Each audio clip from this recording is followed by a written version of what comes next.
ចង់ទូរស័ព្ទហើយសារស័ព្ទរឿងក្នុងចិត្តចង់ប្រាប់វមិត្តថាការពិតចិត្តនៅតែស្នេហ៍រឿងយើងឆ្លោះគ្នាពីថ្ងៃមុនក៏ព្រោះបងស្រវឹងស្រាទេគឺស្រាទេជាអ្នកប្រើពាក្យបែកបងផឹកច្រើនហួរព្រោះយប់នួបងខូចចិត្តស្មារតីភ្លើងភ្លឹកនិយាយមិនគិតមិនចាំថ្ងៃស្អែកចង់សុំតើអូនរឿងរ៉ាវកន្លងដែលបងបានប្រើពាក្យថាបែកបងសុំចែកការឈឺចាប់មាសស្ងួន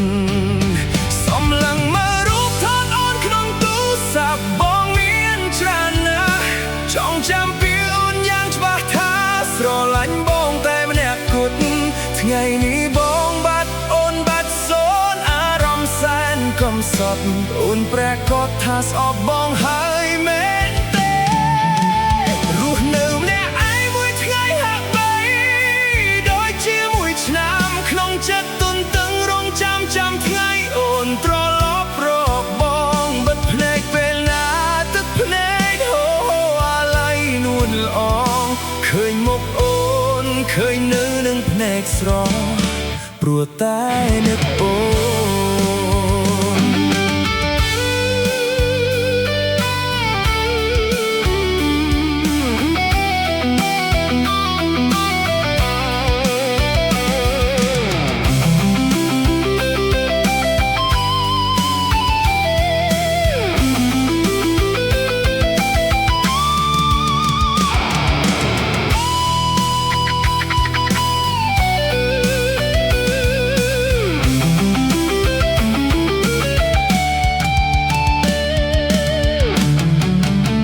បងផឹកច្រើនហួរព្រោះយប់នោះបងខូចចិត្ត